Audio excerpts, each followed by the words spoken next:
وَلَقَدْ يَسَّرْنَا الْقُرْآنَ لِلذِّكْرِ فَهَلْ مِن مُّدَّكِرٍ۔ الحمد للہ رب العالمین والصلاة والسلام علی سید الانبیاء والمرسلین، اما بعد فاعوذ باللہ من الشیطان الرجیم، بسم اللہ الرحمن الرحیم۔ قابل احترام، آج اللہ کے فضل اور اس کی توفیق سے اپنے پارے کے اعتبار سے ہم نے 11ویں پارے کا آغاز کرنا ہے۔ بنیادی طور پر یہ سورہ توبہ ہے جو آدھی 10ویں پارے میں اور آدھی 11ویں پارے میں موجود ہے۔ شان نزول ہم پڑھ چکے ہیں کہ اس کا ایک بیشتر حصہ اس سورہ مبارکہ کا وہ منافقین کا اسلام کے ساتھ رویہ تھا، خصوصاً غزوہ تبوک کے موقع پر جو 9 ہجری میں ہوا، جس کو جیش الاسرہ کہا جاتا تھا۔ بڑے تنگی کے حالات تھے اور فتح مکہ کے بعد فوراً ہی ایک بہت بڑا چیلنج تھا، اور جس کی وجہ سے کچھ لوگوں نے اپنی کمزوری دکھائی۔ اللہ ان سے اپنی ناراضگی کا اظہار فرما رہا ہے۔ آپ مسلسل کچھ دنوں سے دیکھ رہے ہیں کہ منافقین کا تذکرہ ہے اور اللہ ان کے رویے کو کنڈیم فرما رہا ہے۔ اور کیوں کہ اتنے بڑے مشن میں رکاوٹ منافقین تھے، بظاہر کلمہ گو بھی تھے لیکن دل و جان سے اسلام کے ساتھ نہیں تھے۔ اب جب لشکر واپس لوٹا تو واپسی پر ان لوگوں نے، منافقین نے، اب حضور کو اور مسلمانوں کے دل جیتنے کے لیے کچھ رویے اور بہانے اپنانا شروع کیے۔ تو اللہ فرما رہے محبوب اگر یہ آپ کے سامنے معذرت پیش کریں کہ ہم تو اس وجہ سے شریک نہیں ہو سکے تھے غزوہ تبوک میں، تو محبوب آپ ان کی معذرت بھی قبول نہ کریں۔ اگر یہ اپالوجیٹک بنے حضور نہیں ایسا نہیں تھا، تو اللہ فرما رہے محبوب نہیں، ان کو بتائیں کہ میرے رب نے مجھے تمہارے دلوں کے حالات سے بھی باخبر فرما دیا، اور قیامت والے دن ان کے لیے عذاب علیم کا یہ معاملہ بھی ان کے سامنے ہے۔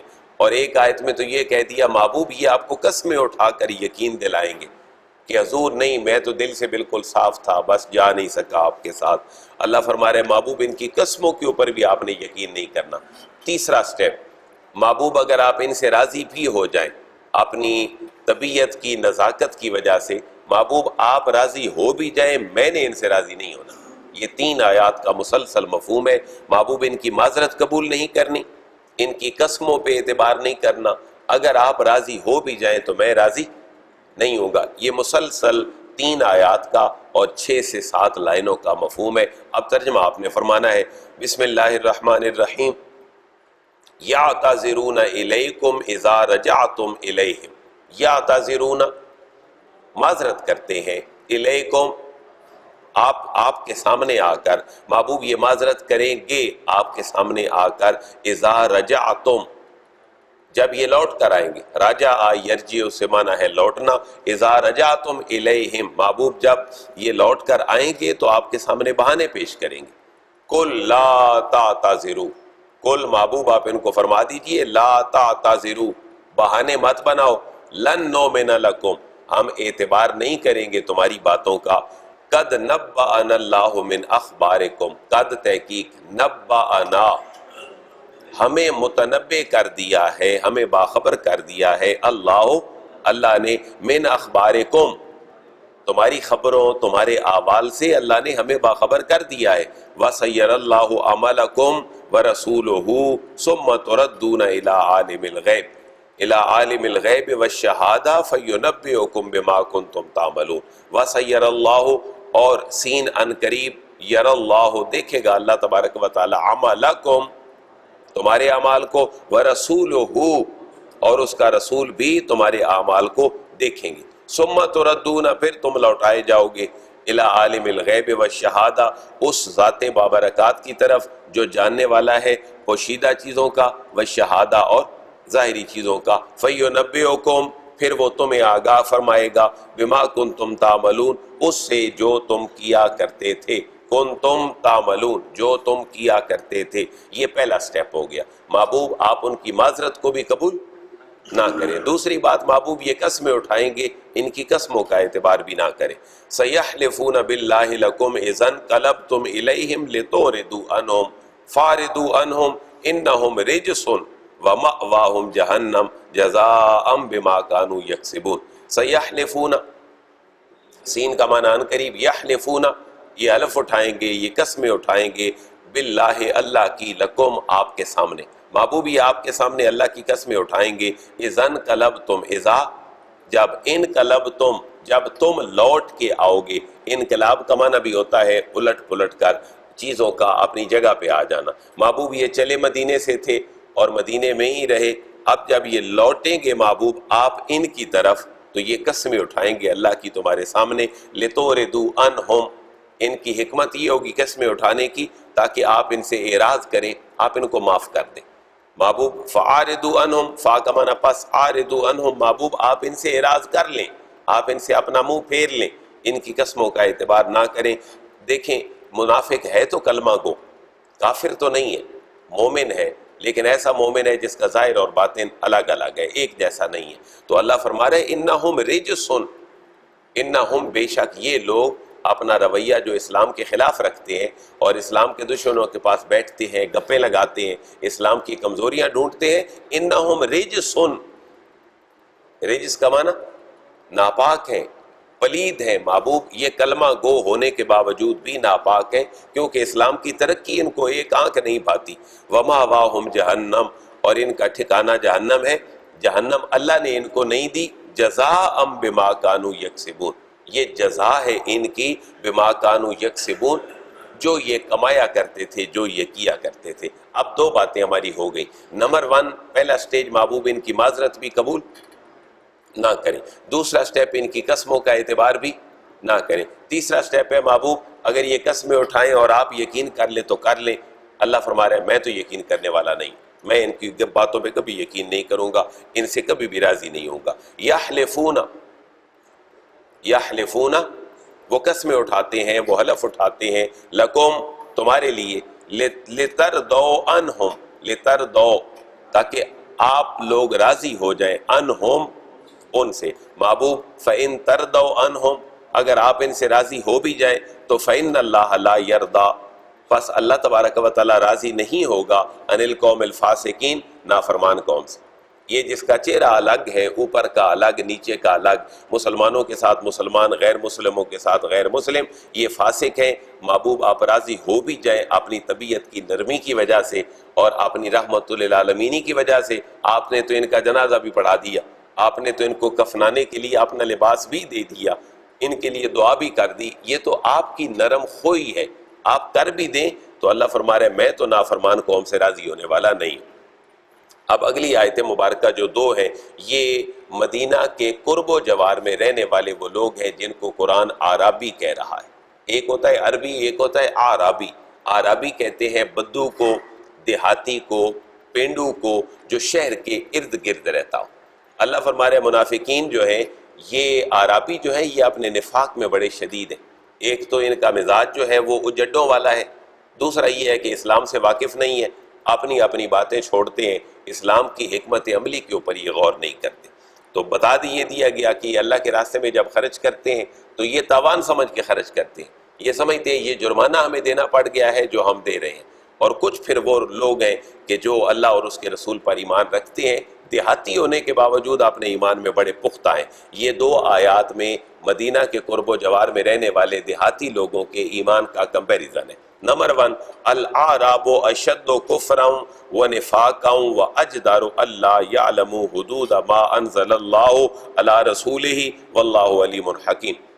الاعراب عرابی، جو آپ کہہ سکتے ہیں اس کا ترجمہ بدو، شہر کے ارد گرد رہنے والا، جس کو ہم پینڈو کہہ سکتے ہیں۔ الاعراب عرابی لوگ، اشدو یہ زیادہ سخت ہوتے ہیں، کفرا اپنے کفر میں۔ اس کی وجہ یہ ہوتی ہے کہ ایک تو کافر، ایک تو کفر میں مبتلا ہوتے ہیں، دوسرا مزاج جو ہے وہ بڑا کھردرے پن کا شکار ہوتا ہے، جس کی وجہ سے اور مزید بات آگے بڑھ جاتی ہے۔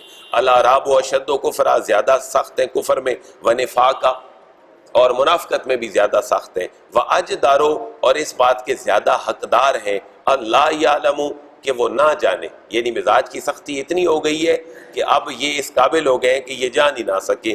حدود ما انزل اللہ علی رسولہ، حدود احکامات ما انزل اللہ جو اللہ نے نازل فرمائے ہیں علی رسولہ اپنے رسول پر۔ یہاں سے پتہ چلتا ہے مزاج خراب ہو تو پھر اللہ کے احکامات کو انسان سمجھنے کے قابل نہیں رہتا، اور ہمارے معاشرے کا مسئلہ یہ ہے کہ ہمارے مزاج ہمارے مذہب کے اوپر غالب ہے، جس کا جو مزاج ہے اسی کے مطابق وہ مذہب کو لے کے بیٹھا ہے۔ حالانکہ اگر مزاج کی اصلاح ہو جائے تو اسلام کے اندر اتنی نرمی ہے اور اتنی لچک ہے، اتنی فلیکسیبلٹی ہے کہ سارے ایک دوسرے کو قبول کرنے کے لیے تیار ہوں گے۔ تو مزاج اسلام کے مطابق بنے، نہ کہ اسلام ہمارے مزاج کے مطابق ڈلے۔ واللہ علیم حکیم، اور اللہ تبارک و تعالیٰ علم والا ہے اور حکیم بڑی حکمت والا ہے۔ وَمِنَ الْأَعْرَابِ، یہی اعرابی جو اپنے کفر میں شدید ہے، اپنی منافقت میں شدید ہے، اور پھر اس کے بعد اس لیول پہ پہنچ گئے ہیں کہ اللہ کی حکمت کو نہیں سمجھتے، یہ اعرابی جب اللہ رسول کے اعلان کے بعد کہ خرچ کرو خرچ کرو، جب خرچ کرتے ہیں تو یوں خرچ کرتے ہیں جیسے کسی کو تاوان دینا پڑ گیا ہو، جیسے کسی کو جرمانہ دینا پڑ گیا ہو، اور پھر مسلمانوں کے برے وقت کا یہ انتظار بھی کرتے ہیں۔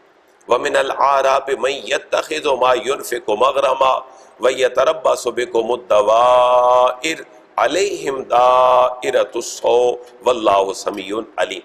وَمِنَ الْأَعْرَابِ، واو کا معنی اور مین کا معنی سے کچھ، الأعراب اعرابی، کچھ بدو ایسے ہیں، من یتخذو جو لیتے ہیں، جو سمجھتے ہیں، ما ينفقو جو وہ خرچ کر رہے ہیں، اس کو مغرمہ جرمانہ تاوان اس کو سمجھتے ہیں، وَيَتَرَبَّصُ اور انتظار میں بیٹھے ہیں، بِكُمْ آپ کے حوالے سے، الدَّوَائِرَ زمانے کی گردش سے، اور زمانے کی گردش کا انتظار کر رہے ہیں، مسلمانوں کو کب زوال آئے گا، یہ جو ہمیں چندہ دینا پڑتا ہے کبھی جہاد کی تیاری کے لیے، کبھی اسلام غریبوں کی مدد کے لیے، تو یہ کب وقت آئے گا کہ ہمارا جو ہے مسلمانوں کا برا انجام ہوگا، ہمیں دینے سے جان چھوٹے گی۔ واللہ سمیع علیم، اور اللہ تبارک و تعالیٰ سننے والا ہے اور اللہ تبارک و تعالیٰ جاننے والا ہے۔ میں بار بار ایک بات کہتا ہوں، قرآن کو سمجھنے کے لیے قرآن کا ایک انداز تقابلی انداز ہے۔ اب سارے بدو منافق نہیں ہیں، سارے بدو کفر میں شدید نہیں ہے، سارے بدو، سارے دیہات کے رہنے والے وہ خرچ کرنے کو جرمانہ اور تاوان نہیں سمجھتے، کچھ وہ بھی ہیں جو اللہ رسول پر ایمان رکھتے ہیں اور پھر اللہ کی قربت کا ارادہ رکھتے ہیں، رسول کی دعائیں لینے کا ارادہ رکھتے ہیں۔ اللہ فرما رہا ہے میں ان کو اپنی رحمت سے جنت میں ضرور داخل فرماؤں گا۔ یہ دوسری قسم اعرابیوں کی۔ وَمِنَ الْأَعْرَابِ مَن يُؤْمِنُ بِاللَّهِ وَالْيَوْمِ الْآخِرِ وَيَتَّخِذُ مَا يُنْفِقُ قُرُبَاتٍ عِندَ اللَّهِ وَصَلَوَاتِ الرَّسُولِ أَلَا إِنَّهَا قُرْبَةٌ لَهُمْ سَيُدْخِلُهُمُ اللَّهُ فِي رَحْمَتِهِ إِنَّ اللَّهَ غَفُورٌ رَحِيمٌ۔ وَمِنَ الْأَعْرَابِ، واو کا معنی اور مین کا معنی سے، یعنی کچھ الأعراب دیہاتی، کچھ دیہاتی ایسے ہیں، من یؤمن باللہ جو اللہ پر ایمان رکھتے ہیں، والیوم الآخر آخرت پر بھی ایمان رکھتے ہیں، ویتخذ اور لیتے ہیں، سمجھتے ہیں، ما ينفقو جو وہ خرچ کرتے ہیں اس کو ذریعہ سمجھتے ہیں، قربات عند اللہ اللہ تعالیٰ کے قریب ہونے کا ذریعہ سمجھتے ہیں، وصلوات الرسول اور رسول کی دعائیں لینے کا ذریعہ سمجھتے ہیں کہ اللہ کے راستے میں دیا، رسول مکرم دعا دے دیں گے، اللہ ہمارے مال میں مزید برکت دے دیں گے۔ تو یہ بھی تو لوگ ہیں جو سادے پان کا شکار ہیں لیکن کفر اور نفاق نہیں ہے۔ الا انہا قربۃ لہم، الا ہاں ہاں خبردار، سن لو، انہا قربۃ لہم ان کے لیے اللہ کے ہاں ضرور قربت ہے، اللہ ان کو اپنے قریب ضرور فرمائے گا۔ سیدخلہم اللہ فی رحمتہ، سین کا معنی ان قریب، یدخلہم ان کو داخل فرمائے گا اللہ تبارک و تعالی فی رحمتہ اپنی رحمت میں، ان اللہ غفور الرحیم بے شک اللہ تبارک و تعالی غفور بخشنے والا ہے اور رحیم رحم فرمانے والا ہے۔ اب منافقین کے ساتھ کچھ وہ لوگ بھی تو تھے جنہوں نے اپنا سب کچھ اللہ اور اس کے رسول کی بارگاہ میں قربان کر دیا تھا، اب ان کا تذکرہ بھی اللہ فرما رہا ہے۔ منافقین کے لمبے تذکرے کے بعد یہ چھوٹی سی دو آیات آئی ہیں جس میں مسلمانوں کو بھی اپریشیٹ کیا گیا ہے جو صف اول کے سپاہی تھے۔ حضرت صدیق نے اپنے گھر کا سارا پیش کر دیا، جناب حضرت عمر رضی اللہ تعالیٰ عنہ نے گھر کا آدھا پیش کر دیا، جس صحابی کو جو ملا وہ حضور کی بارگاہ میں پیش کر دیا۔ سب سے زیادہ کس نے دیا؟ حضرت عثمان غنی رضی اللہ تعالیٰ عنہ نے، جن کو غزوہ تبوک کا جو حدیث کے اندر نام ہے وہ کہتے ہیں جیش الاسرہ، جیش کا معنی کہتے ہیں لشکر کو اور اسرہ کا معنی کہتے ہیں تنگی، تنگی کے زمانے کا لشکر تھا۔ تو حضرت عثمان غنی کا جو لقب ہے حضور کی طرف سے وہ ہے مجاہز جیش الاسرہ۔ مجاہز کا معنی ہے تیار کرنے والا، مجاہز تیار کرنے والا۔ تو یہ ان لوگوں کی اپریسیشن ہے. والسابقون الاولون من المہاجرین والانصار والذین اتبعوہم باحسان رضی اللہ عنہم ورضوا عنہ وأعد لهم جنات تجری تحتها الانہار خالدین فیہا ابدا ذالک الفوز العظیم. یہ اب ان لوگوں کی اپریسیشن. یہاں سے پتہ چلا کوئی بندہ اچھا کام کرے تو اس کو اپریشیٹ بھی کرنا چاہیے. یہ اللہ کا طریق ہے اور اللہ کی سنت ہے اور اس کے نبی کا طریق ہے. دیکھیں جنہوں نے سب کچھ دے دیا اللہ ان کو اپریشیٹ فرما رہا ہے, ان کے لیے وعدے فرما رہے اللہ. والسابقون, اور سب سے پہلے ایمان لانے والے اور ہر قربانی میں سبقت لے جانے والے, الاولون ہر صف میں صف اول کے مجاہد, من المہاجرین مہاجرین میں سے, والانصار اور انصار میں سے, والذین اتبعوہم باحسان اور پھر مہاجرین اور انصار کے علاوہ بھی وہ لوگ اتبعوہم جنہوں نے پیروی کی ان کی, بے احسان بڑے عمدہ طریقے سے. یہ کون ہے؟ رضی اللہ عنہم, راضی ہو گیا اللہ عنہم ان سے, ورضوا عنہ یہی نہیں ہے کہ صرف اللہ راضی ہے, یہ بھی اللہ کے دیے ہوئے پہ راضی ہے.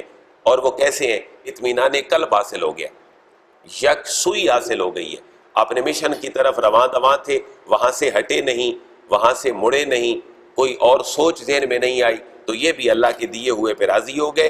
اور راضی تو یہ بھی ہو گئے, اللہ بھی ہو گیا, اور اللہ پھر ان کا انجام بھی بڑا بہتر فرمائے گا.